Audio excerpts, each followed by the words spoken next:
Welcome to Innovation Leadership. I'm Jess Larson. On this episode, I get to have back friend and co-host, Dr. Greg Daly. If you don't know Greg, you should check out his incredible longevity company, Juvenescence. Previous successes, Biohaven and Medivation were huge. Medivation sold for $14.3 billion, and Biohaven sold a primary asset for $11.5 billion. And I haven't checked in a few weeks. Last time I checked, the remaining company was like the remaining shell company in the New York Stock Exchange had a total valuation of like 16 billion when now it's at the 11.5. I don't know where you're at today, Greg, but yeah, no, it's the stub companies about 4.5 yeah, billion, adding it to 11.6. incredible. And also recent owner of a sports team. I'll let you disclose that if you want. And Greg, I'm going to turn it over to you, and I'm excited about this guest, so I'm going to let you do the intro here. Yeah, so Juvenescence is the latest company that I have, and it's trying to work on drugs to slow, halt aging. And one of our products is so safe that we were able to launch it as a supplement, ketone ester.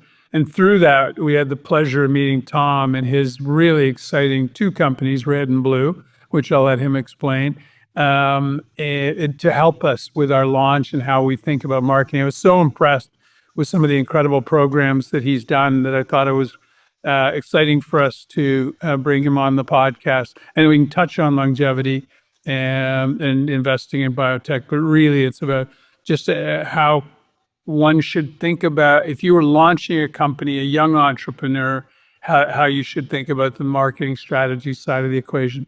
Tom, complete pleasure. Thank you for agreeing to be on with Jess and I. And I'll let you give your illustrious background. It's an absolute honor. I mean, I feel a little bit like imposter syndrome being on with the two of you guys. So I'll try to keep up. But I've always loved storytelling. Grew up in an Italian and Irish family that loved to tell stories around the dinner table. It was a part of who we are. And I grew up in a small town in Northern California and had big, wild dreams of moving to Los Angeles and telling stories for a living. So I came down here for school, was lucky enough to get a scholarship to go to Loyola Marymount University. Ironically, I've been teaching there for the last 14 years as well, a class called Professional Transition, How to Not End Up on Your Parents' Couch After Graduation. That's a long title. It's long, but it's a great recruitment tool because I get to see young, dynamic 21 and 22-year-olds, their mindset. You know, I'm always in touch with what's going on. I like to play games with them in the sense of who knows more about AI. It should be them, in terms of being able to challenge each other. And, I thought I was going to be a television and film producer. What's cooler than that? So I was lucky enough to get hired at the Discovery Channel. I was doing sizzle reels for companies that were selling shows to the Discovery Channel. And I got an unsolicited call that said, "We're tired of buying sizzle reels from companies that you're making. Can you help craft storytelling?" So I was able to go there and develop global documentaries and pitch global advertisers. And I was really good at Apple keynote presentations. I was one of those Steve Jobs fans, with my clicker. Early stage was about 15 years ago. So I became pretty good at creating interactive storytelling. And I got recruited by a legendary mega producer named Mark Burnett, who saw something in me and said, "I like the way that you can lead people and paint a vision in people's minds using video and storytelling and, the good old campfire story." So I started at a very young age presenting and pitching shows to world-leading television networks. And I, again, was a kid in a candy store. We at the time were producing The Voice, Shark Tank, Survivor, Celebrity Apprentice. And I was around some of the most grand, dynamic storytellings you can imagine, having a meeting and having Mark Cuban or Trump or all these random people walking through the offices as a 20-something, and then had the opportunity to develop some shows with Richard Branson and Dick Wolf and James Cameron. We sold a show called Robo-Geddon to Discovery Channel. And it was really Shark Tank that allowed me to realize, whoa, wait a second. There was a company that came in 2013 with a CEO named Jamie who had an idea called Doorbot. And he believed that every doorbell should be like a robot with a camera on it. And the Sharks were kind of mean to him.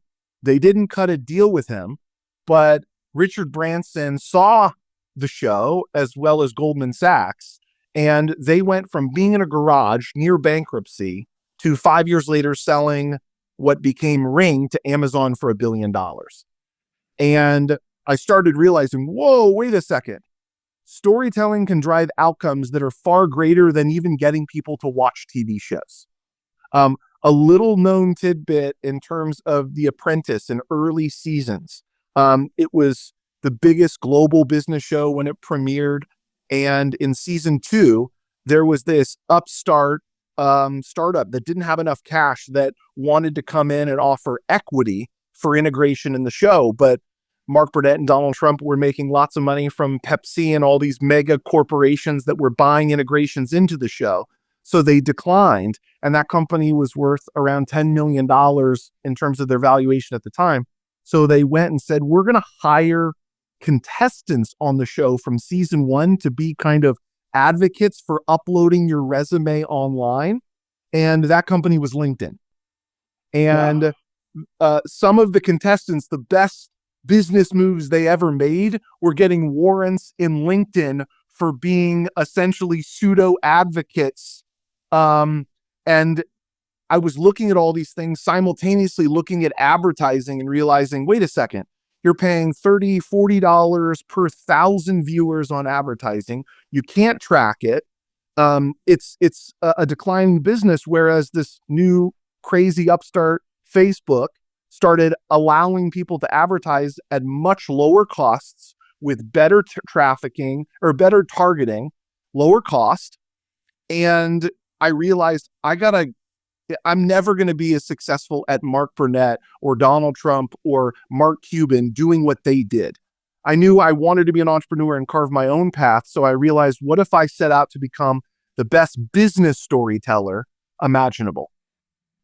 So Amazing. That was 10 years ago. I've been blessed to not only work with a bunch of garage startups that have turned into billion-dollar brands, but a lot of big legacy companies that sometimes had 30, 40, 50 people in their marketing departments would come to us and say, we're looking to drive an outcome and we're unhappy with the results we've been getting. How could What are we your think two differently? entities? Just to give the audience, you have the two aspects, the blue and the red. Why don't you explain that? And then I got a question about storytelling. Sure. So Media Red is everything related to branding, marketing, advertising, asset creation. We have visual effects artists, writers, producers. We have our own in-house studio. And we can create anything from a short form TikTok ad to a global feature film starring Viola Davis to change the world. Everything up and down. We're kind of like SEAL Team 6 of storytelling. But what I realized after the last decade is you can have the best story and the best marketing and the lowest customer acquisition costs and the best narration to investors. One of our former clients was a company called WeWork. So you can imagine that crazy road. Sometimes you're a little too good at your storytelling in terms of your valuation. And I realized that a lot of these companies also needed help with operations, with accounting, with finance, with strategy of running these businesses. And I was looking at all these big, giant consulting firms that were charging these clients millions of dollars to essentially do big, fancy book reports, and they didn't know what to do with them. So I realized, what if I created an operations company that could then not only get under the hood and fix broken businesses, but what if we had the resources to essentially be a COO, a CFO, and to merge the two? And that's what we're looking at over the next decade, for us to pair storytelling with execution, because execution is a dying art.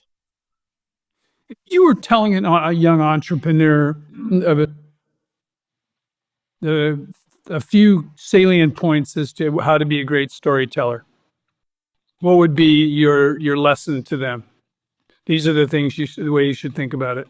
And then I'm going to turn it over to Jess to do follow-up questions. because I'm sure there's a lot there to break down. But Yeah. what are the key points to telling a good story? You have a ton of vulnerability. You can have the greatest idea in the world. You can uncover the greatest programming or coding or vision.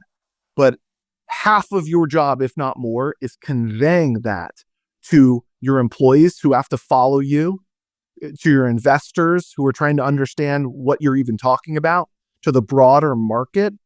And so many entrepreneurs never think about the narrative. We're creating fewer and fewer storytellers because we're always behind our phones.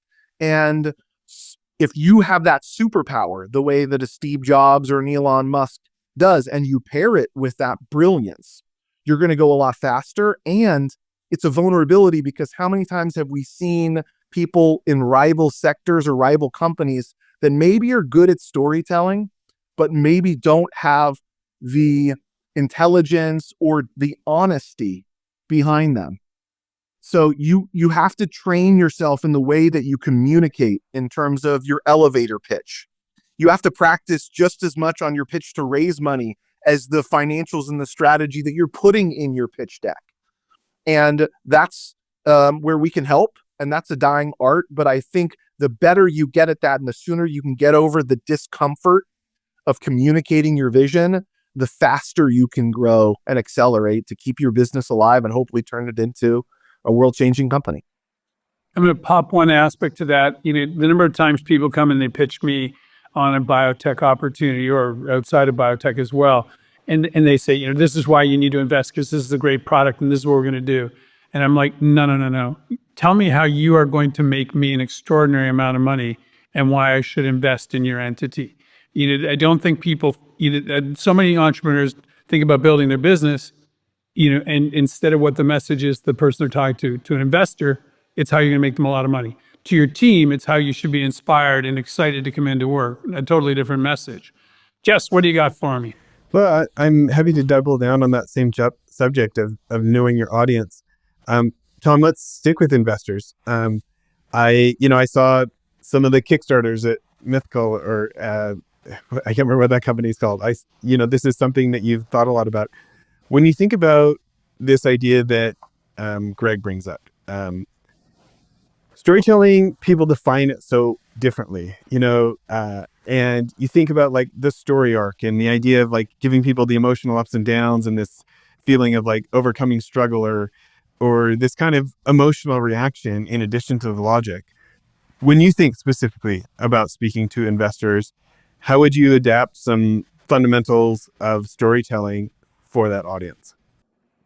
Yeah, great question. And just going back to Greg's point, it's immensely important to tell custom stories to custom audiences. So many people will work on one big pitch deck. Well, we'll build 120 pitch decks and people will build 6 advertisements. We'll do 600. You need to have the perfect pitch to the perfect audience that feels authentic and specific. And the idea, if you had the opportunity to even get in front of someone like Greg or you, Jess, the idea that you're not super invested in who they are, what their background is, you should listen to every word they've ever said. We study 8Ks and 10Ks looking for opportunities that companies are missing.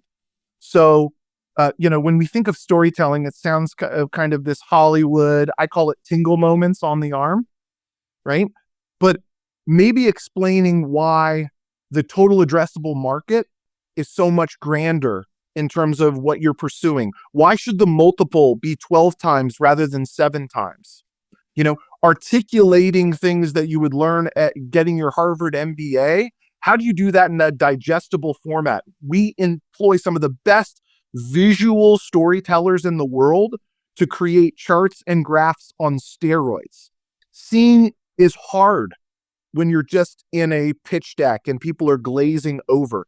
But when you're telling the story of a satellite in space and you're using visual effects that look every bit as good as the ones you see in an HBO documentary, and you're doing it in context to investors, and the narrative is not just storytelling, but it's storytelling in the right vernacular that investors understand, That's where we start to separate ourselves, because everyone knows someone who can make a video or make a deck. But people don't even look at decks anymore. You guys get hundreds of decks all the time. The average time viewed on an investor deck is 2.5 minutes.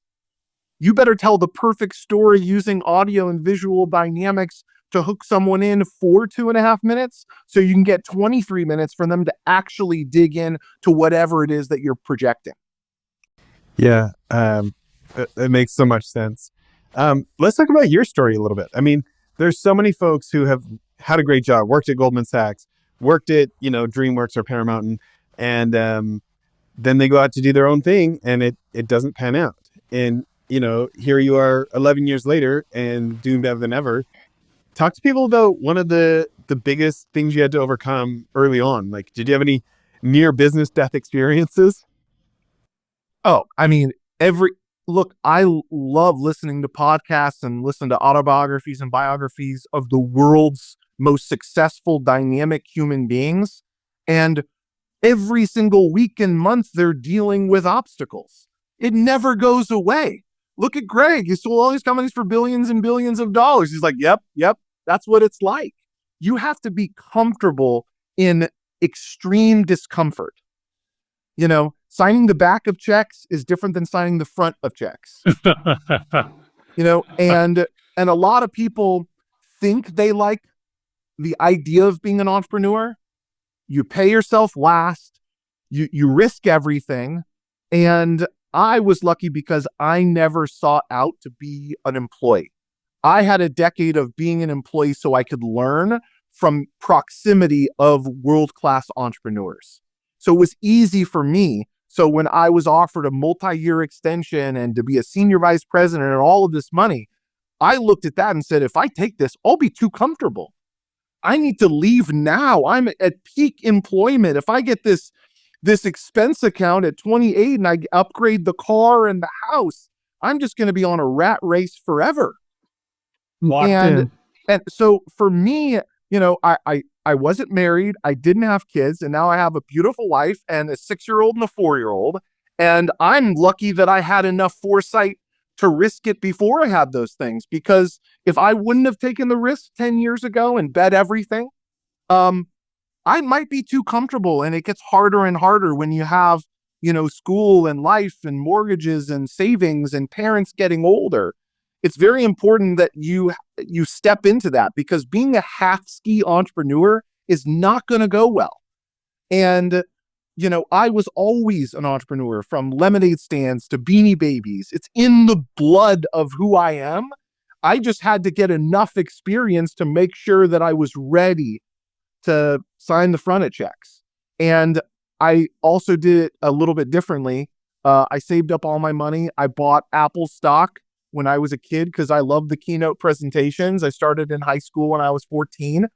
And every time I got my paycheck, I'd buy more Apple stock. So thank you, Apple stock, because I sold it all to start my business.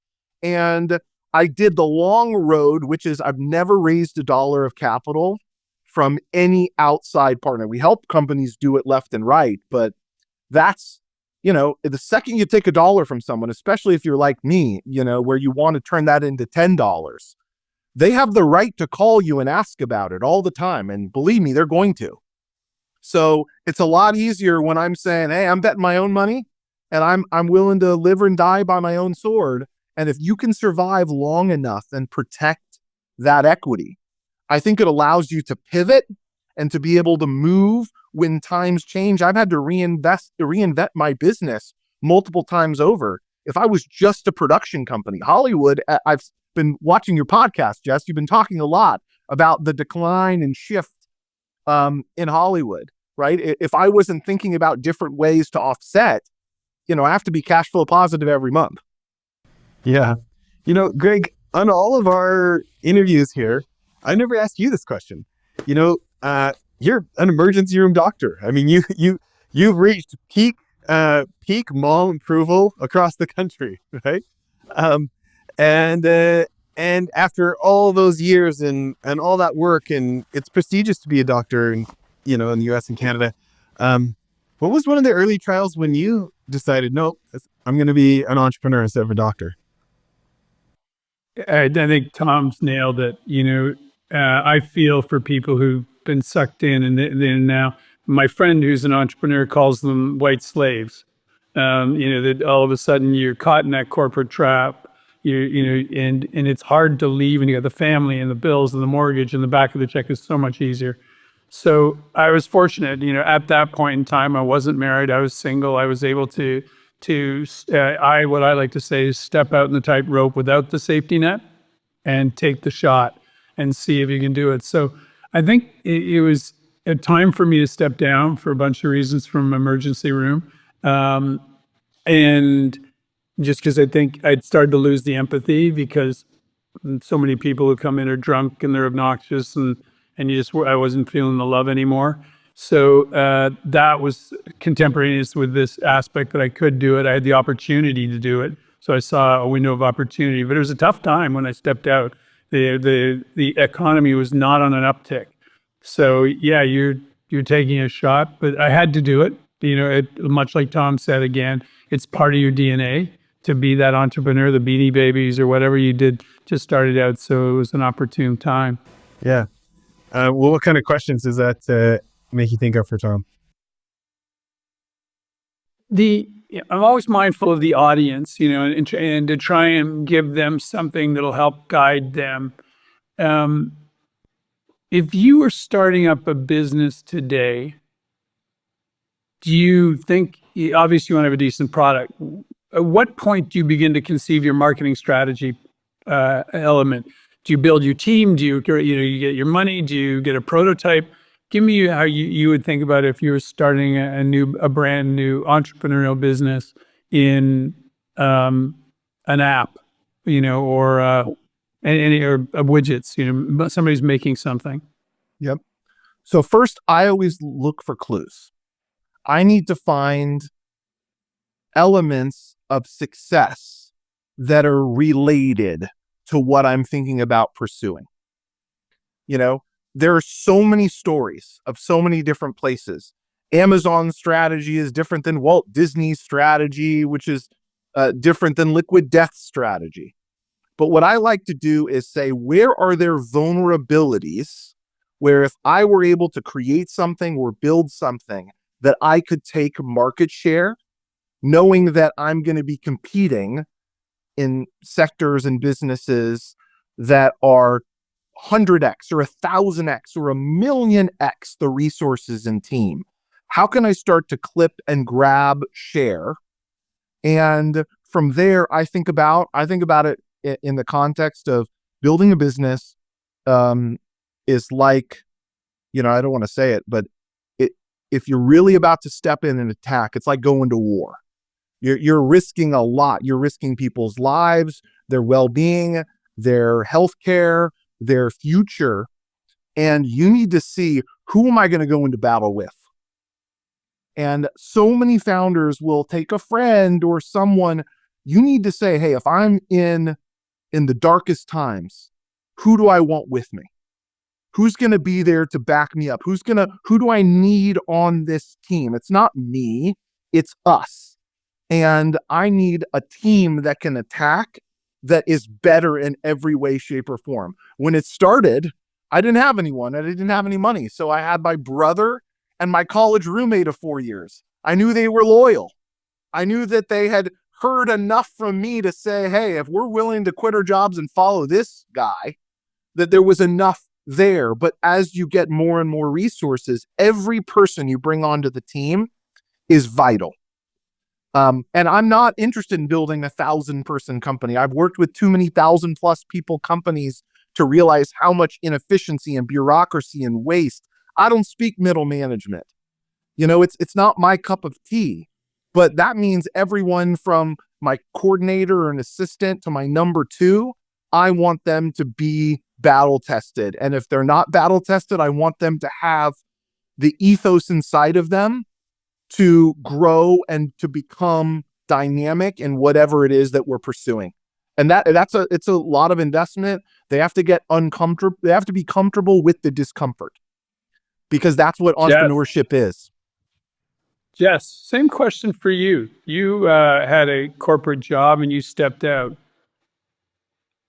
What was the process there? I don't know.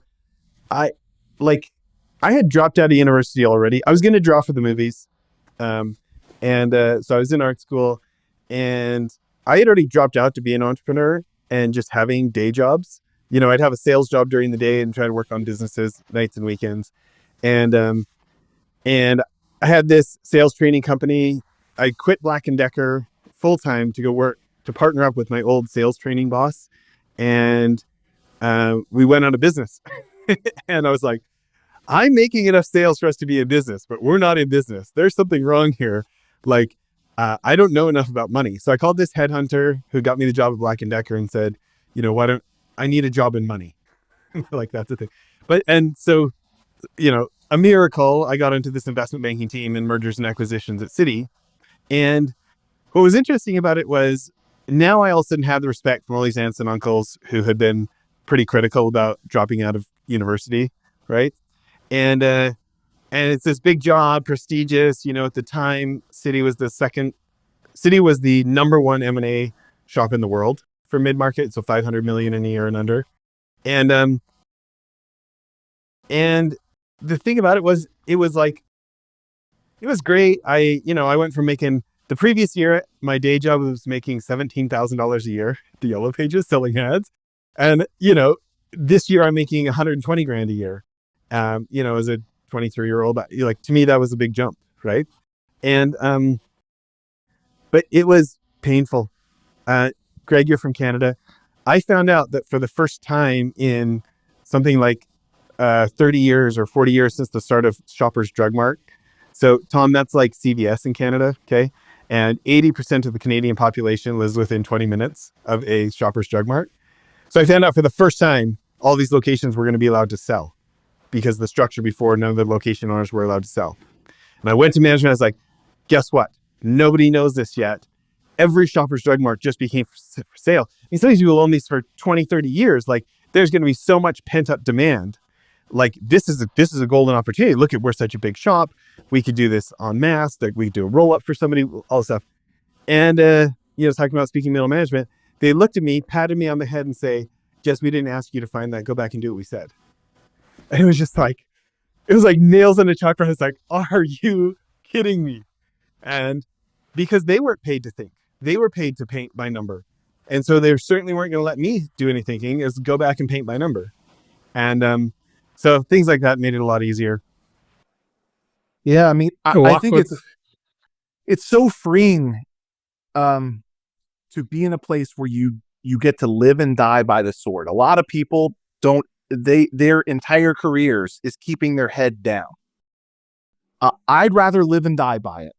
I will bet my upside on delivering, and if I can't deliver, then I probably am not interested in partnering in the first place. I want to talk about this delivering though, because you talked about CPG products, and Greg and I have talked a lot about, their ketone ester, which I've taken. I feel like it's amazing. It's like, I don't know, it's like taking half an Adderall or something. Okay, that's how I think about it. Except that happens to be healthy instead. So I want to talk about delivering. Tom, can you tell us the story of one of your clients, and especially in consumer packaged goods, and what it took? They had this, then we came up with this, and then this happened, and then that happened, and it was a success. Yeah, I mean, I'm spoiled because CPG is really hard, just like every business is hard. I mean, there's 999 for every 1,000 people in a graveyard. And I bet on people first, and then you got to figure out the opportunity. So I had some students. I had been teaching at Loyola Marymount University, and even though I teach in the film school, I have a lot of business majors or MBA or people from the entrepreneurship program like to take my business because it's this hybrid. It's about storytelling and following your dreams, but it's also about the practicality of execution. And I had a couple of young, dynamic students come to me, Brandon and Hayden, and they said, we have a vision.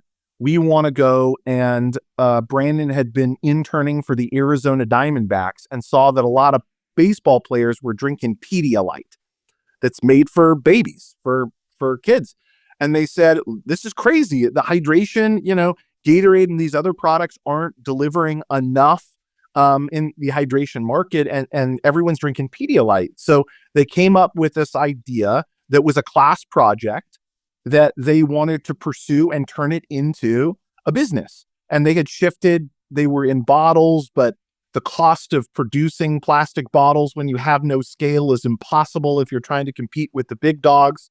So there was a decision made to shift away from bottles into putting the ingredients in a little packet because the margins were that much better. And I had been working with a previous food startup before, and we had been, it was a meal kit company. Talk about a rough business to be in. We were competing against Blue Apron and all the big dogs. And we realized we could lower our customer acquisition costs by doing branded boxes with influencers. This was like a long time ago before everyone was doing this. And we had found a lot of success. So we said, hey, we think you can do a similar thing. And simultaneously, they didn't really have much distribution at all. They were in like one Costco and had a couple of Bartell's liquor stores. And we knew velocity mattered. So we came up with a strategy to go and to put samples in every one of the greater Los Angeles startups that had all these young people that were working really hard and really late, or were working on the weekends and needed to wake themselves up or to have better hydration from the night before. And we kind of laid out this plan, and having young dynamic entrepreneurs that didn't know any better, they responded, and these guys took a class project, and that company's called Liquid IV. And they scaled the Loyola Marymount class project into $100 million of annual recurring revenue before they sold it to Unilever. And, part of it was that execution. Part of it was me realizing these guys have something special. It wasn't the product. It was the people that I knew. And then it was a tremendous amount of luck, grind, effort, beat by beat by beat. And when it was unbelievably inspiring to me, because when you can see a class project turn into a company worth hundreds and hundreds of millions of dollars, you start to realize, wow, I could do this again. I don't know how to get into the drug business to sell billions of dollars, but Greg figured it out, and then he did it again and then again, right? It's kind of like, putting on roofs or painting houses or building multi-billion-dollar drug companies. You got to start somewhere. But once you start to understand what that process is, that's part of the 0.1%. Most people, they just look about it or hear about it, but they don't understand, okay, how do we get our EBITDA up? What's the multiple associated with that? Who are the buyers of this particular brand? How do we tell the right stories to each of those 5 potential buyers? Maybe we're building a sizzle reel at those 5 buyers at the same time and let them know that there's a bidding war happening now and they're going to lose it, right? If Citi's going and raising all this money, right? I can't do what Citi does or Goldman or whomever. However, I can create additional elements that even the biggest multi-billion-dollar companies are lacking. When McKinsey was hiring me to go tell stories around the world, I didn't get my Harvard MBA. I'm not a genius like all these people, but all these world leaders are coming up to me afterwards saying, hey, we really liked what you talked about. This is amazing. So, you kind of have that element of, once you realize it's possible, once you're around it, once you realize that these people are like you and me, in some instances, these people might even be quirkier than you and me. And if they can do it, I can do it. And it's that belief, and you need that belief, because I am the biggest failure out of my graduating class if you were determining the number of no's, maybes, or just kiddings. Like, I have gotten rejected more than anyone. And you could say, well, oh, Tom, you're successful in this. Yeah. If you saw how many times I've been kicked in the gut and punched in the face, you would never want to do this. For every win, I got thousands of no's. And sometimes it's that baby win that creates a ladder of 10,000 bricks that gets to go there. Right? So, right place, right time, right opportunity, but then you have to execute and build that trust. I might not get to work hand in hand with Greg until I have 20 more podcasts that he asked me to come on, right? Until I earn that trust, right? I'm going to got to do what I got to do to finally get there. But once you get that opportunity, you got to make sure to strike. And that's what really successful young entrepreneurs have done. And if I can help protect them or encourage them or give them some insight of how to avoid some of those obstacles while arming them to be more confident, it can pay dividends. Greg, back to you. So this is a question for both of you, and we'll start with Tom though. What is the business that started out doing this and jumped over to doing something completely different than what and being wildly successful? So they thought they were building one thing, but the real opportunity, and the reason I press this for anyone who's listening to this is so many times what you think you're building, there may be something else that's much more exciting in your model, or it might migrate that way. What's the biggest shocker you've seen, Tom? And then same question for you, Jess. It's interesting thinking about this because our job, if we do our job right, and if we take on the right partners and we help them execute, there shouldn't have to be a pivot story.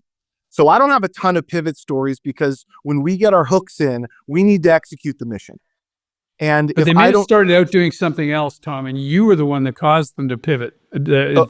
that's true. We're always analyzing, and I would say the pivots are more about, hey, your total addressable market, right? You might be thinking you're going to get this, but for example, I'll give you an example with Hubble. So Hubble Network is a phenomenal dynamic startup. They came out of Y Combinator. I had known Alex Haro, their brilliant CEO, for a long time. We were on a Forbes list together, and he called me up and said, hey, we're interested in changing the world and putting up satellites that can connect directly to Bluetooth devices without needing a bridge or a hub. The idea that you could take your iPhone, it can connect directly to space. And it was really dynamic and exciting. And we're looking at the total addressable market, and they have 3-4 avenues that they're really excited about. And then we started asking, well, what about this avenue? What about that avenue? What about the fact that the Pentagon is missing trillions of dollars worth of equipment? Oops. With a T, right? We don't know where, guns or bombs or planes, the idea that they're spending hundreds of billions of dollars every year and we can't even put trackers. If we can be the company that can work with the Pentagon just to put our trackers to make sure we know where is our equipment, that alone, we're a $10 billion company. And how do we tell that right story? And maybe we should double down on that avenue, which we've done successfully so far. So it's not just even, Greg, changing the business model, but thinking about who to focus on. And Liquid IV, for example, we initially, they thought we were going to be in a lot of hotels, right? In terms of that element, right? You think sometimes it's going to be this sector or that sector. Maybe you're a B2B company when you think you're B2C. And then obviously the greatest version of this is Amazon in the sense of, hey, we're just going to sell books, right? Bezos and Amazon does everything, right? They own the cloud. They bought Whole Foods. They, are doing all of these crazy things. And they can, but it started with executing a better model for bookstores. So that's the other opportunity is maybe you're successful. Media Red was able to be successful enough in terms of telling stories, but can you buy advertisements? Can you build websites? Can you be able to go and have executional efficiencies? Can you help build a better financial model to build a more successful company? So it's not just doing one thing, it's doing one thing and then starting to expand and making sure that you don't take your eye on the prize, off the prize, because sometimes you can get distracted as well. So there's lots of stories, but those pivots, as I like to call them, sometimes they're a little sneaky. Sometimes you don't even realize it. Sometimes it's, not working with that company or pitching that CEO and thinking, what are they going to do with us, right? When I met you, Greg, it wasn't like I have a track record building and scaling, drug companies to Pfizer. But if there's enough commonality where you can look at things and say, hey, I'm really good at 80% of what I do, but maybe there's some additional things that I can do to add value on top of that. And if I can be a new narrative as part of that journey, and you can double what your last success was, and we can play some small role on that, that's exciting. Yes. Have you said that's a great answer, by the way. Yeah, it is. Is the redefining. And and just looking at things differently. It's Steve Jobs' comment: the people I look for are not the people who are on the street with a map trying to figure out how to get from point A to point B. It's the person who climbs to the top of the building and immediately can see the best path because they're looking down. Over to you, Jess. Well, being in the podcast world, not everybody knows that Twitter, now X, started off as a podcast platform. And, that's a podcast company that doesn't look anything like a podcast company these days. One of my partners, Jay Davis, in our luxury home business, he started an agency. He'd been successful making some viral videos. So they started an agency basically making like Dollar Shave Club funny videos, right? And all these other companies started doing well from it. And he's going like, I'm making everyone else a lot of money. And he was a side sleeper who always hated pillows. And some like mattress company he was making funny videos for had a random piece of extra sample there. He's like, you know what? This is a perfect pillow because it's tall enough for a side sleeper. I don't get a crick in the neck. And so they started making their own funny videos, and he grew it to tens of millions in like 18 months. And Is that Pillow Cube? yeah, Pillow Cube. I sleep on one every night. I saw those videos on social media, and I sleep on my Pillow Cube. And they're also great to put between your knees too. I one here and then one down there for my spine alignment. I'm a big fan of Pillow Cube. If I can get a free Pillow Cube out of this podcast, I'm going to love it. But it's a success. Yeah, whatever. But back to the Elon thing, right? I think a lot of your listeners, like we all get he's a fascinating human being, the way that we all used to look at Jobs, right? And there's people that love crazy fanboys of Elon, people that think he's the worst, wherever you land on that spectrum. I have this fascinating conversation with a lot of people that love to talk about how poor a decision it was to spend billions of dollars to acquire Twitter. But I would pose a different question. Imagine controlling a funnel of hundreds of millions of people that can impact the public price of Tesla, that can impact SpaceX, that has the bully pulpit to influence presidential elections, right? And even if his 30 billion or whatever he paid for it ends up being worth zero, the outcome of what that power can achieve in ways that people don't even talk about could have a 10x return on the loss. And I don't hear a lot of people talking about the impact of that because it's not a direct quantifiable element. But I'm seeing, and I'm wondering, right? A lot of people that think he's playing checkers, right? I'm like, I don't know. It's hard to fall into these situations. I would love he's playing chess. Right? I look at those scenarios, and it's a really powerful tool. And when you look at it, on the surface, it might be lost. But look, Michael Bloomberg, right?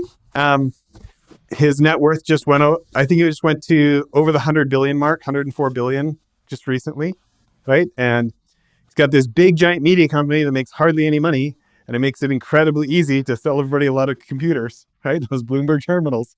This has been great, Tom. If people want to learn more, what are the best websites? Should they follow you on social? Where are the places? Yeah, I mean, I'm contact me, reach out. I'm on LinkedIn. You can info@mediared.tv. I'm interested in big thinkers, big doers, people that want to change the world.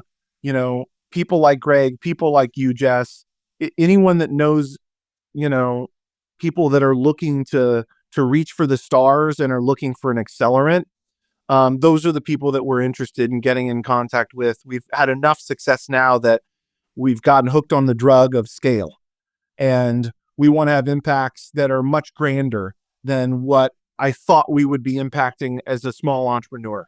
So anyone that's looking for things that are really hard or really big, give us a call and give us a shot to throw something your way that you might not have thought about, or maybe your C-suite hasn't presented to you, that could drive outcomes in a way that would get everyone excited. Yeah, that's great. Greg, question for you. So many people are always trying to get to you. I mean, they come through me trying to get to you. I've been with you other places. They're trying to get to you. Everybody wants you to write a check to them. When you think about why you're spending time looking at visual storytelling and business storytelling. What's the business case for you? Because you know a lot of people with PhDs and finance degrees and stuff who are not in this world. Why is it attractive to you to spend more time investigating this side of things? This is such a unique platform, and I'm very appreciative to you, Jess, for giving me the opportunity to participate in and then be able to invite somebody as colorful and animated as Tom to this. Life's about giving back, right? So my main mandate is to convince people who don't have an MD or a PhD to invest in biotech. More money comes in, faster we're going to find preventative medicines and not only change those people's lives, their families, but economically. It's huge for society if these people are healthy and can continue to work into their 80s, as opposed to being a drain on the system. This opportunity is one where hopefully in the questions I ask, I hope that some young entrepreneur listens and learns an enormous amount from Tom as to how to think about storytelling. And Jess, your various podcasts, again, are just that great opportunity for somebody. Hopefully they find it, hopefully they learn from it, and it gives them some guidance. So this is our element to give back to society. And to create was it Braden, Hayden, and Brandon? Yeah. Yeah. They're the co-founders of Liquid IV. Amazing guys. Yeah. Just, to empower that person, and maybe some little tidbit from what we're talking about will give them the guidance. And people do not, which was why I was so excited to have Tom on the phone, appreciate how important that story is. The story to your employees, the story to your investors. The whole concept is you have to be articulate. And they're obviously talking about companies having a chief storyteller, because it is that important to being wildly successful. So yeah, that's the idea for me. And this is a rare opportunity to get people who have unique skill sets like Tom. And if you do reach out to Tom on LinkedIn and you are a big thinker, you're going to be shocked at some of the clever ideas he's created for people who had, like Hubble, who had to have an extraordinary product, but weren't presenting it right. They were going to go with a simple press release, and Tom completely reshaped their world, not only who they should think about as clients, but how to get investors. And that's all part of the equation. We got to get, and then people do contact you all the time because everybody wants money for their project. So they're all going to reach out. And to your point, Tom. Greg, the best thing you can do is do great work and do right by people. I have no one in business development that works for me. Everyone is just a friend of a friend who we've done great work for, and they'll make a recommendation. And we get more business through that. It's really hard. Cold emails and saying how great you are and doing all these things. I remember in school, David Geffen came to speak at UCLA, and he said something that really struck me. And Jess, I think this talks about when people want to get to Greg or whomever. In Hollywood, there's a term, it's all about who you know. And what David Geffen talked about, it's all about who knows you. And it's similar but different in the sense that the best thing that you can do is to do great work and to be a good human being and do it enough times for enough people that they will become advocates for you. It takes time. You're not going to get rich quick, but that's the best thing that entrepreneurs can do, is to earn enough trust and help a student or a friend or a colleague, and do that tens of thousands of times. And eventually you get introduced to people that in one swoop could change your life. But you have to earn that 10,000 different touch points. And then you have to start to build those relationships, and never forget that if you can't deliver it, if you can't own your word, and if you talk a big game, but you can't make those outcomes happen, then word spreads. And you have to talk a big game, but you have to deliver a big game. And the more consistently you can do that, the better off you'll be. Yeah, I think that's a mic drop. Well, guys, both of you, thanks for making time for this. Pleasure. And thank you, Tom. And Jess, always a pleasure to do this. Yeah, congrats on all the success, Tom. By the way, if anybody hasn't hasn't tried Greg's ketone ester, what's the best website right now?